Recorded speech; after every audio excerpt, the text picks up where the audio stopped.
Nandamuri, mega ఈ కుటుంబాల మధ్యన ఉన్నటువంటి విభేదం అంటే కుటుంబాలకు వ్యక్తిగతంగా విభేదం లేదు. కానీ వాళ్ళకి సినిమా స్టార్స్‌గా వచ్చినటువంటి ఇమేజ్ కారణంగా ఒక ఇగోస్ ఎవరు గొప్ప అన్నటువంటిది. వాళ్ళ వెనకాల ఉన్నటువంటి అభిమానులు వాళ్ళు మరింతగా తీసుకురావడంతో అది సుదీర్ఘకాలం పాటు ఒక వార్ లాగానే నడిచింది.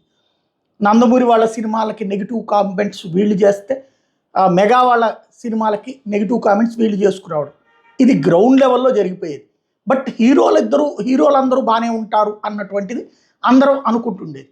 అయితే అది తెర మీద స్క్రీన్ ముందును ఎవరైనా అనుకున్నప్పుడు తప్పించి తెర వెనకాల ఇలాగే ఉంటాయి వాళ్ళ ఈగోస్ అనడానికి సజీవ సాక్ష్యం ఇవాళ అసెంబ్లీ వేదికగా ప్రారంభమై పతాక స్థాయికి చేరినటువంటి వాదం. అసెంబ్లీలో తను చంద్రబాబు గారి భక్తుడిని నిరూపించుకోవడానికో లేదంటే జగన్ అంటే ద్వేషమని నిరూపించుకోవడానికో భారతీయ జనతా పార్టీ శాసనసభ్యుడైనటువంటి కామినేని ఒక రచ్చ రాజేశారు. ఏమనంటే జగన్ని సైకో అని చూపించేటటువంటి క్రమంలో జగన్ ఆ రోజున సినీ ఇండస్ట్రీని ఎంతగా అవమానించాడంటే వాళ్ళు వస్తే బయట నుంచి నడిపించాడు. అట్లాగే వాళ్ళకి సంబంధించినటువంటి లోపల చిరంజీవి గారు వీళ్ళందరూ ప్రభాసు, మహేష్ బాబు వీళ్ళందరూ వెళ్ళి కూర్చుంటే బయటకు కూడా రాలేదు. ఏదైతే మినిస్టర్తో మాట్లాడుకోండి అని చెప్పాడు. అప్పుడు చిరంజీవి గారు గట్టిగా గదమాయించి ఏమనుకుంటున్నారు మేమందరం వచ్చింది మీరు పిలిస్తేనే కదా అని అడిగేటప్పటికి అప్పుడు జగన్ వచ్చాడు అని చెప్పుకొచ్చారు. అంటే చిరంజీవిని ఎలివేట్ చేసి జగన్ని వెధవని చేసే ప్రయత్నం చేశారు.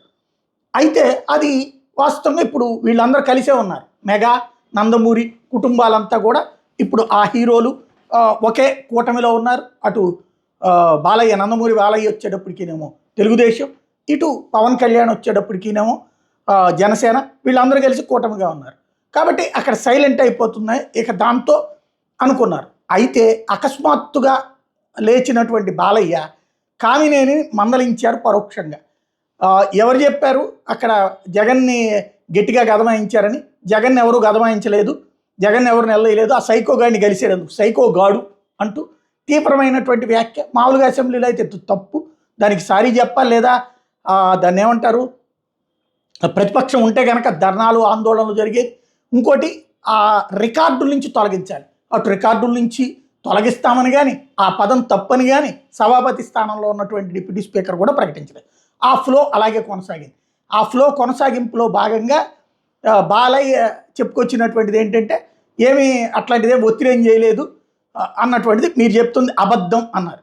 అసలు అవమానం అంటే అక్కడేంటి, ఆ రోజున వెళ్ళిన టీంలో బాలయ్య లేరు యాక్చువల్గా. ఇప్పుడు ఆ లెక్కనైతే అసలు అవమానం ఇప్పుడు జరిగింది, కూటమి వచ్చాకనే జరిగింది. మన ఫిల్మ్ ఫెడరేషన్కి సంబంధించినటువంటి మీటింగ్లో నన్ను పిలిచారు, 9వ వాడిగా పిలిచారు, 9వ పేరు పెట్టారు. నేను ఆ రోజున కందులు దుర్గేష్కి ఫోన్ చేసి అడిగాను ఎవడాడా లిస్ట్ తయారు చేసిందని. అవమానం ఇప్పుడు జరిగింది అని చెప్పుకొచ్చారు. అంటే అక్కడ కామినేని కాన్సెప్ట్ ఏంటి, చిరంజీవిని అవమానించాడు జగన్మోహన్ రెడ్డి, బాలయ్యని పిలవలేదు అని అవమానించి రెచ్చగొట్టడానికి చేసినటువంటి ప్రయత్నం. అంటే అసలు ఏం జరిగింది? ఇప్పుడు తాజాగా చిరంజీవి దీని మీద ఓ సుదీర్ఘ వివరణ ఇచ్చారు.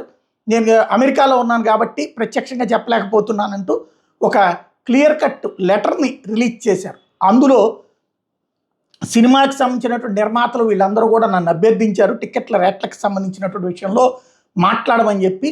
దాంతో నేను ఏదైతే ఆ రోజున పేరు నానితో మాట్లాడాను, భోజనానికి రమ్మనమని చెప్పి అటు జగన్మోహన్ రెడ్డి పిలిస్తే నేను వెళ్ళాను. వెళ్ళినటువంటి సందర్భంలో సినీ పరిశ్రమకు సంబంధించినటువంటి సమస్యలను ప్రస్తావించాను. మేమందరం కలిసి వస్తామని చెప్పాం, రమ్మనమన్నారు. ఆ తర్వాత 5గురితో కలిసి రమ్మనమన్నారు, కోవిడ్ కాబట్టి. మేము 10 మంది వస్తామని నేనే చెప్పాను. అందుకు జగన్ అంగీకరించారు. వెళ్ళిన తర్వాత చక్కగా రిసీవ్ చేసుకున్నారు. దానికి సాక్ష్యం అక్కడ ఉన్నటువంటి నాతో పాటు వచ్చినటువంటి అందరూ కూడా నన్ను లంచ్కి రావాలని ఆహ్వానించింది జగనే. జగన్ ఆహ్వానం మేరకు ఆయన నివాసానికి వెళ్ళాను. అదే సమయంలో నన్ను జగన్ సాదరంగా ఆహ్వానించారు. సినిమాకి సంబంధించినటువంటి పరిశ్రమ ఇబ్బందుల్ని జగన్కి వివరించాను. వివరించినటువంటి సందర్భంలో సమయం వస్తే అందరం కలిసి వస్తామని చెప్పాను. బాలకృష్ణ ఒకంత వ్యంగ్యంగా మాట్లాడడంతోనే ఇదంతా చెప్పాల్సి వచ్చింది. నేను గౌరవం ఇచ్చిపుచ్చుకునే విధంగా మాట్లాడతాను ఎవరితోనైనా సరే. ఆ రోజున టికెట్ల రేట్లకు సంబంధించి నేను మాట్లాడిన తర్వాత జగన్మోహన్ రెడ్డి స్పందించి టికెట్ల రేట్ల పెంపుకు అంగీకరించారు. దానికి సాక్షులు అక్కడికి వచ్చినటువంటి మిగతా నటులు, మిగతా సినీ పరిశ్రమ పెద్దలందరూ కూడా వాళ్ళందరి సమక్షంలోనే జగన్ ధరల పెంపుకి అంగీకరించారు. టికెట్ ధరల పెంపుకి ప్రభుత్వంతో మాట్లాడాలన్న తర్వాత దానికి అనుగుణంగా నేను చేసుకొచ్చాను, నిర్మాతలు దర్శకులు నా దగ్గరకు వచ్చాకనే నేను ఇదంతా చేశాను అన్నటువంటి చెప్తూ గౌరవం చక్కగా ఇచ్చిపుచ్చుకున్నాము అన్నటువంటి చెప్పుకొచ్చారు. అదే సందర్భంలో టిక్కెట్ల రేట్లు పెరిగినాయి అన్నటువంటి విషయాన్ని నా వాల్తేరు వీరయ్య కావచ్చు, నీ వీరసింహారెడ్డి సినిమాకి కూడా టిక్కెట్ల రేట్ల పెంపుకు ఆ రోజున జరిగిందంటే ఆ మీటింగే కారణం అన్నటువంటిది గుర్తుపెట్టుకో అంటూ బాలయ్యకి నేరుగా చెప్పారు. వ్యంగ్యంగా మాట్లాడటం వల్లనే, బాలయ్య వ్యంగ్యంగా మాట్లాడడం వల్లనే నేను ఈ మాట చెప్పాల్సి వచ్చింది అన్నటువంటి విషయాలు ఈ లెటర్ని రిలీజ్ చేస్తున్నాను. లంచ్ చేస్తూ పరిశ్రమ ఇబ్బందులు జగన్కి వివరించి మా వాళ్ళందరినీ సమయం ఇస్తే తీసుకొస్తానని తీసుకురమ్మంటే ముందు 5 అనుకుంటే 10 మంది అని నేను చెప్తే అందుకు అంగీకరించారు. అట్లాగే బాలకృష్ణను కూడా పిలవడానికి ప్రయత్నించాను, నేను ఫోన్ చేస్తే రెస్పాండ్ కాలేదు. అదే సందర్భంలో జెమినీ సంస్థకు సంబంధించినటువంటి వన్ ఆఫ్ ద హెడ్ కిరణ్కి చెప్పాను. కిరణ్ వెళ్ళి కలవడానికి 3 సార్లు ప్రయత్నించినా కూడా బాలయ్య అందుబాటులోకి రాలేదు.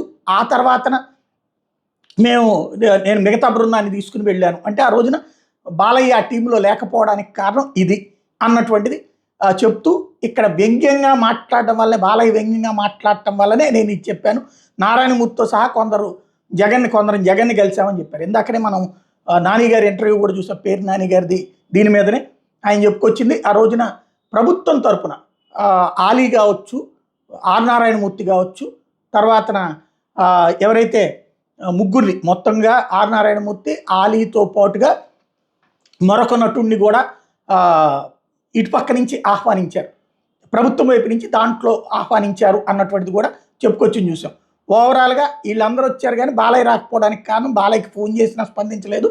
అట్లాగే వీటికి సంబంధించినటువంటిది పంపించినా కూడా జెమినీ కిరణ్ గారు పంపించినా కూడా రాలేదు అన్నటువంటి విషయాన్ని ఇక్కడ కలవలేదు అన్నటువంటి పాయింట్ చెప్తూ మాట్లాడుకొచ్చారు. ఎందుకంటే ఆ రోజున లిస్టు ఎవరైతే 10 మంది వెళ్తారో ఆ 10 మంది లిస్టు చిరంజీవి గారు ఫైనల్ చేసిన వాళ్ళదే వెళ్ళారు. అందులో బాలయ్యది లేకపోవడం బాలయ్య కోపంగా ఉందన్నటువంటి విషయం ఇవాళ ఆయన అసెంబ్లీలో మాట్లాడిన దాన్ని బట్టి అర్థమవుతుంది, తీవ్ర ఆగ్రహంతో మాట్లాడిన దాన్ని బట్టి అర్థమవుతుంది.